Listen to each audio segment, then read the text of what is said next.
Good afternoon, everybody. Uneducated Economist here. So I was thinking of what the next 6 months to a year is going to look like in the economy. And, one of the things that I have kept on my mind, but have yet seen a lot of people talk about, if any really, since it was brought up. Now, the Treasury Department made a statement, I don't know, maybe a month ago or so, made an announcement that they were going to be doing a bond buyback program, where they were literally going to go and buy bonds back from the market.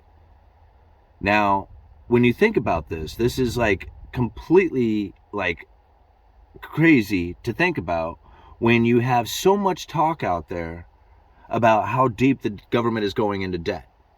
Like how much treasury issuance, this debt ceiling, raising the debt ceiling. The whole idea of buying bonds back is just doesn't really even make sense.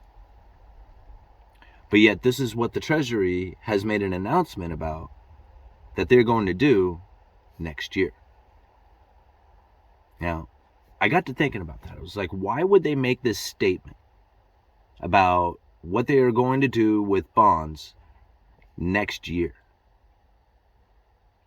So what is the purpose of this bond buyback program?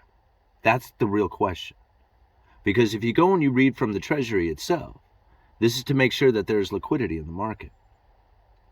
So does the Treasury already know that there's going to be a liquidity issue next year?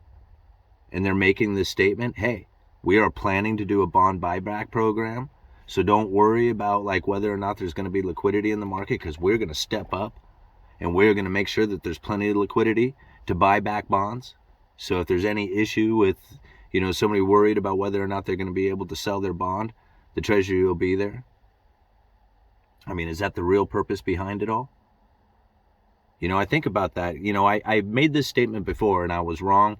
When Janet Yellen said that we'll never have another recession in our lifetime, that's not what she said. She said we'll never have another financial crisis in our lifetime. She didn't say recession. She said financial crisis. A commenter, a viewer, had to correct me on that one. He says, you're doing that wrong. He was right.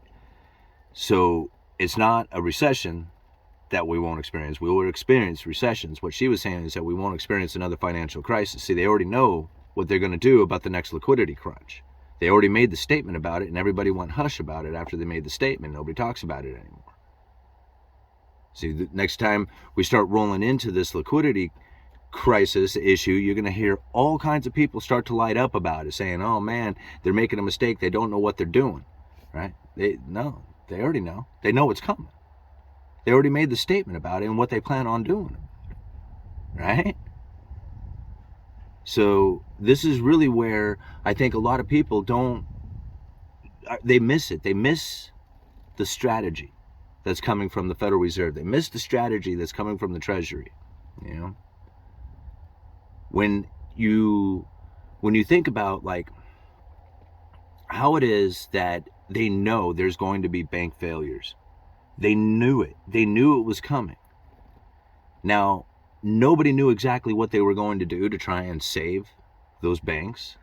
Nobody, if you were to just go and guess from the tools that they've had in the past, very few people were going to come up with the bank term lending fund or the bank term funding program, the basically the bailout that wasn't really necessarily a bailout, where they buy the assets at full value from the banks or lend money against the assets for collateral at full value.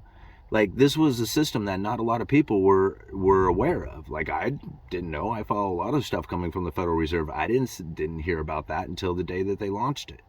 See, they have all kinds of programs out there that, all kinds of little lifeboats or whatever you want to call them, to try and deal with just about every possible scenario that could come. I mean, you think about it. I sit around and I think about scenarios that are going to crash the system, things that are going to happen that are going to be very devastating.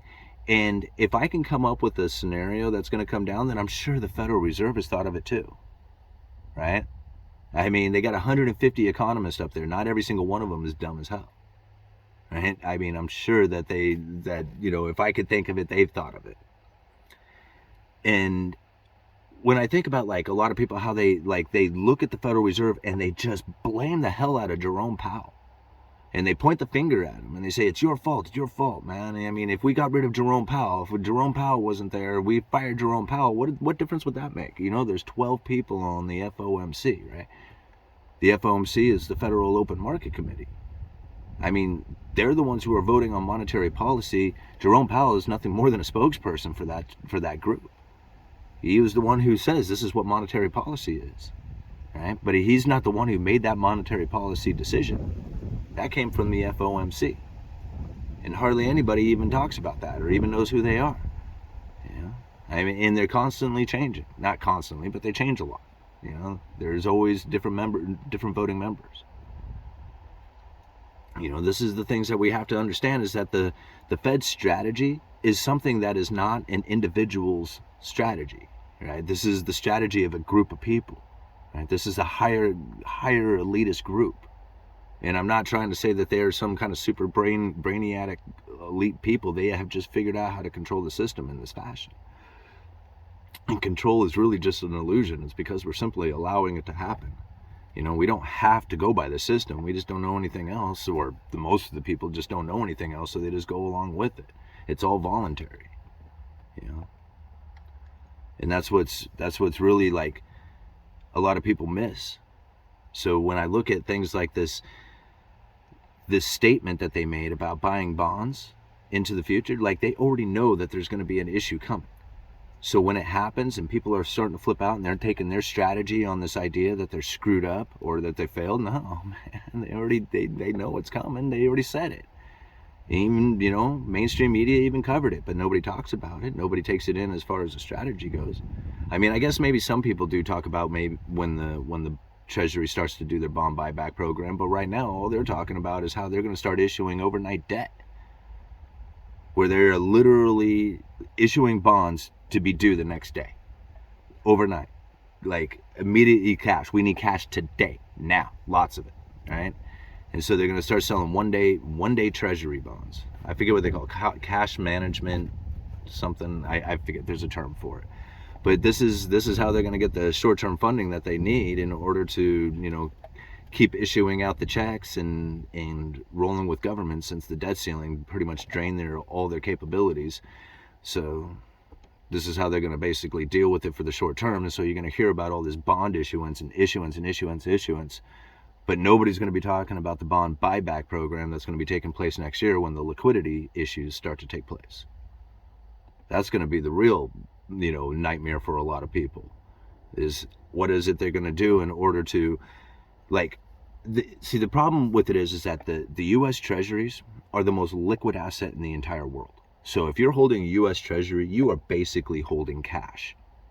But if there ever came a time where it became difficult to sell a particular Treasury, maybe it's somewhere on the yield curve or whatever, that it, for whatever reason, it has a particular issue. It doesn't have the buyers out there like it once did, right? That right there is the issue that nobody wants to see, because then the Treasury is no longer like cash. It's no longer as good as cash. You see the problem there? So the Treasury is going to make sure that if there is a problem with that bond being sold, they're there to buy it. Bang, here we are, no worries, right? Total liquidity market, or liquid market. That's going to be the issue coming up. Nobody's going to be talking about it. Everybody's going to talk about bond issuance right now, but nobody's going to be talking about bond buybacks. That's going to be the real problem. Or that's going to be a problem within the economy that's causing them to do it. All right. Uneducated Economist, you let me know.